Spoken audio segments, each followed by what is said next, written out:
Once upon a time in the bustling land of Brainville, there lived two very different brains.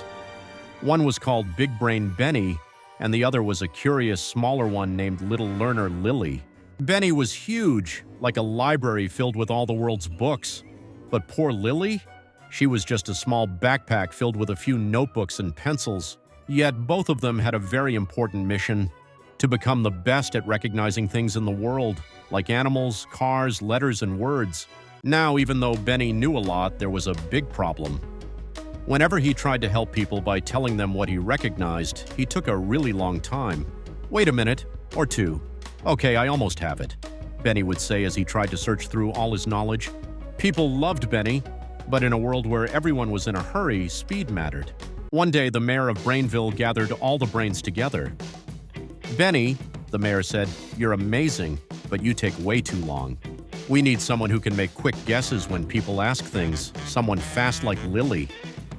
Lily perked up. "I'd love to help," she said excitedly, "but I don't know nearly as much as Benny does. What if I mess up?" The mayor smiled. "Ah, don't worry, I have a clever idea. Benny, you can teach Lily. You'll share not just the answers you know, but also the secrets about how you think. If she learns from you, Lily will become super smart and fast." Benny and Lily both agreed, and so a grand adventure began, the adventure of knowledge distillation. Now, Benny wasn't going to teach Lily by just saying, "This is right and that's wrong." That would be too simple. Instead, Benny had a better way. He would tell Lily how close she was to being right, even when she made small mistakes. For example, when Benny looked at a blurry picture of a cat, he might say, "This is 99% cat, but also 1% rabbit." If Lily thought it was only a rabbit, Benny could say, "That's not bad, but look again, it's mostly a cat." This way, Lily learned not just the right answer, but also why certain guesses are more likely than others.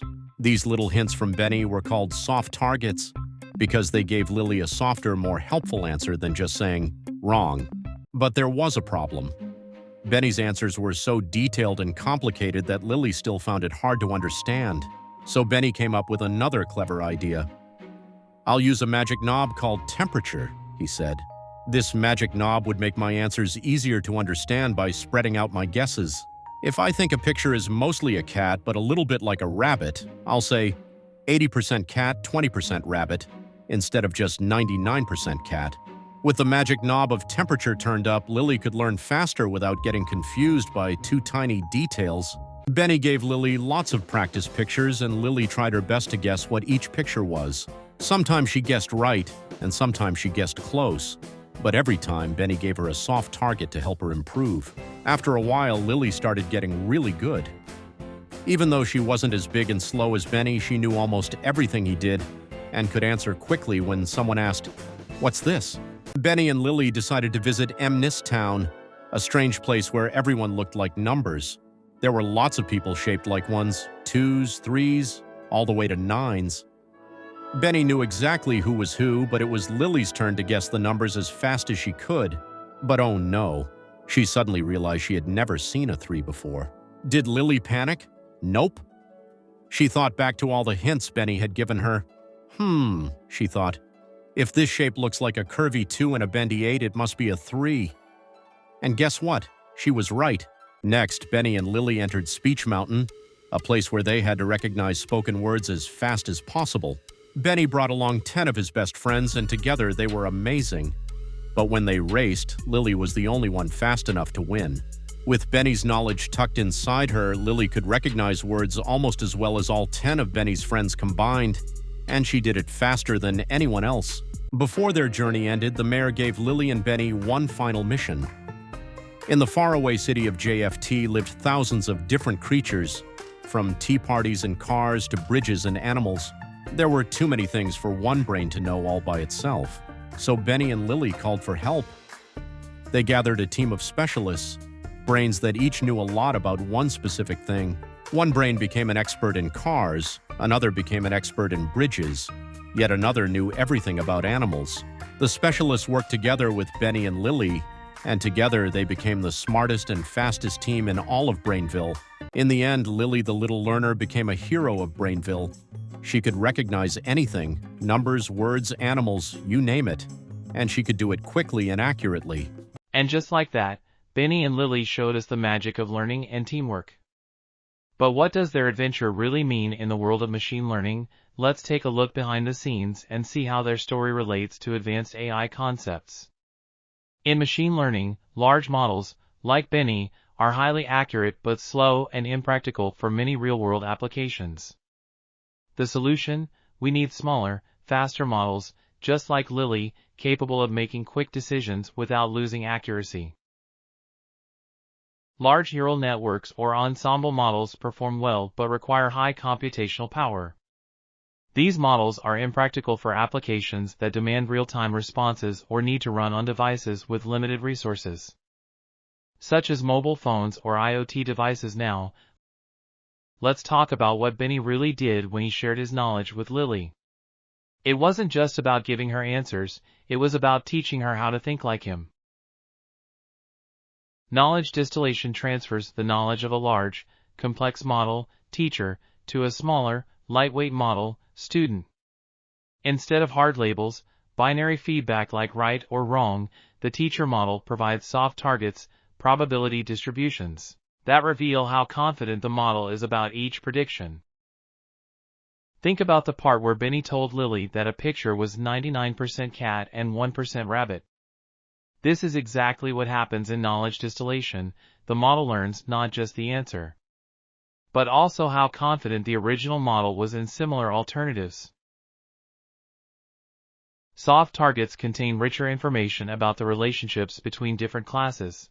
These help the student model, Lily, generalize better to new data, preventing overfitting to specific answers. Remember that magic knob Benny used? This concept exists in machine learning too, and it's called temperature scaling. Let's see how it works. The temperature in the softmax function smooths the output probabilities, making it easier for the student model to learn. With higher temperatures, predictions are spread out more evenly, giving the smaller model clearer insights into how to interpret its guesses. When Benny gave Lily lots of practice pictures and soft targets, he was actually doing what's called supervised learning. Each guess helped Lily improve bit by bit, just like in real machine learning models. The student model is trained using both soft targets from the teacher and hard labels from the original dataset. This multi-objective learning mimics real-world knowledge distillation, helping the smaller model match the performance of the original. And when Lily recognized the number 3 in this town, using what she learned from 2 and 8, that's what we call generalization in machine learning. Even if the student model has not seen a specific class during training, soft targets allow it to infer similarities between classes. This enables the smaller model to generalize well to new, unseen data, just like Lily did with the number 3.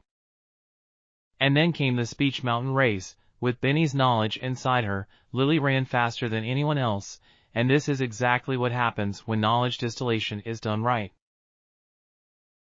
The smaller model, Lily, can perform almost as well as an ensemble of models, Benny's friends, but with significantly lower computational cost. This is critical for real-world applications, such as speech recognition on mobile devices, where both speed and accuracy are essential. But what if one model doesn't know everything? Just like in JFT City, sometimes we need specialist models to handle specific tasks. In machine learning, specialist models are fine-tuned to recognize specific types of data, such as vehicles or animals. Combining these specialists with a generalist model creates an ensemble system, improving performance across multiple domains. Lily's biggest lesson was that soft targets are magical, and this is true in machine learning too. They're the secret to making smaller models just as smart as big ones. Soft targets enable student models to learn efficiently and perform well with fewer resources. This makes knowledge distillation an essential technique for deploying high-performance models on edge devices like phones and smart speakers. And in the end, just like Lily became the hero of Brainville, knowledge distillation helps AI models become faster, smarter, and more practical for everyday use. Knowledge distillation ensures that AI models can maintain high accuracy while running on low-powered devices. This technique is widely used in speech recognition, computer vision, and natural language processing. And that's how Big Brain Benny and Little Learner Lily helped us understand one of the coolest concepts in AI.